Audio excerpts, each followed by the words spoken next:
There we go. Sorry. I had to, try to reverse the camera and I couldn't do it. So, anyway, I just thought I'd show you all my art stuff.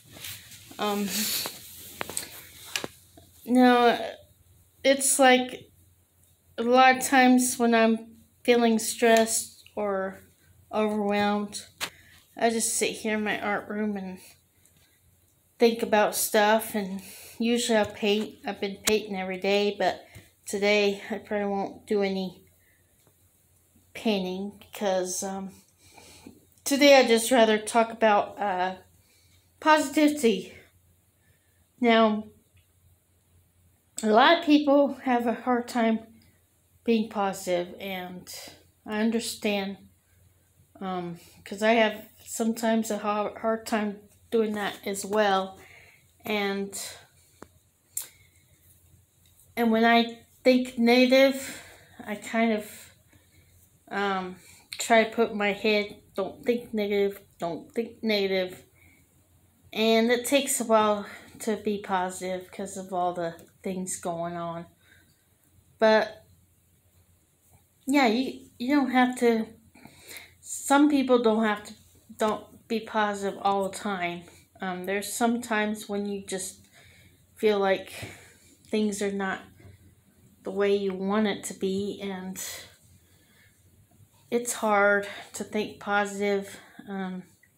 That's why I paint, because paint makes me relax, and it just keeps me focused on what I'm painting.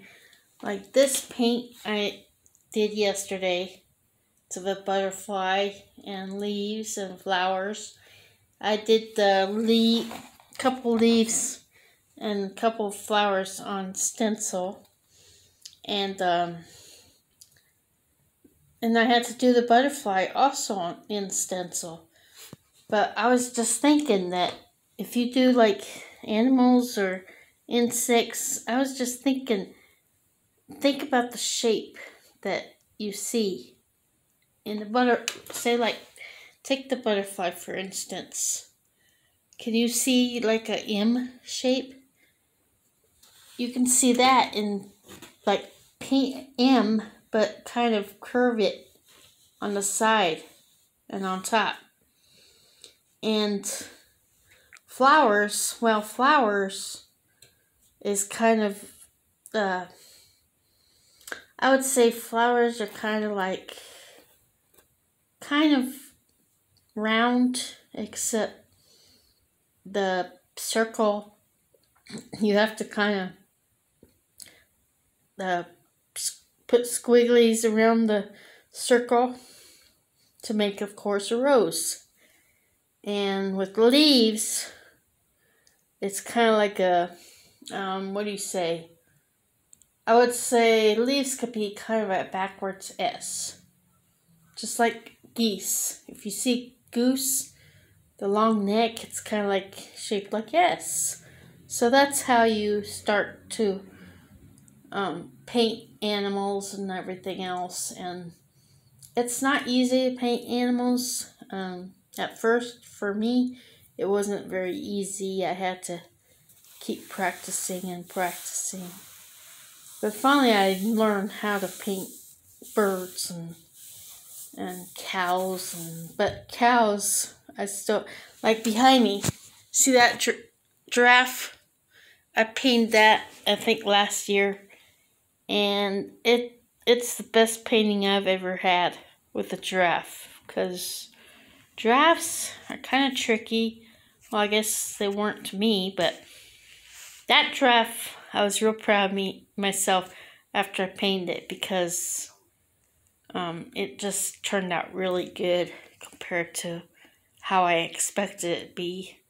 Sometimes I expect things to not work out good on my paintings, but then I surprise myself and I'm like, wow, this worked out pretty good after all. So, but don't give up. Don't give up hope. Don't give up on your paintings. Even if you make a mistake, you can always paint over it with a darker color or whatever. Like some of my canvases, I didn't like the first painting, so all I did was paint over it with a different color. Like sometimes I'll use darker color, so when I paint over a canvas, if I don't like the first painting, I'll paint over it. And usually I do like my first paintings, so it's not very often that I don't like my paintings. They all seem really good. And when I first of all, when I was a teenager, I wrote a lot of poetry, and I also drew like designs that didn't really, it was just designs, so I just doodled around for quite a while.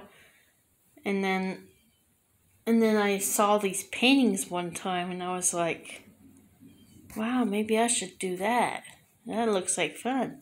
So I started painting, and ever since a year and a half ago, I just went on painting, and I still paint to this day. And thing is, I have so many paintings that I want to be able to even sell them if I can. I don't charge very much for them. The 8x10 ones I probably sell for about $20, and then the bigger ones I sell for about 30, 35, something like that. But I have a place down Junction Plaza, and I'm trying to sell my paintings there, so if anybody could just go there and look at them, and if you want to buy them, they're only like 20, 25 a piece, so they're not too pricey. I don't sell my paintings too pricey because I know a lot of you can't afford a high price on things, so yeah, so that's one thing I do. And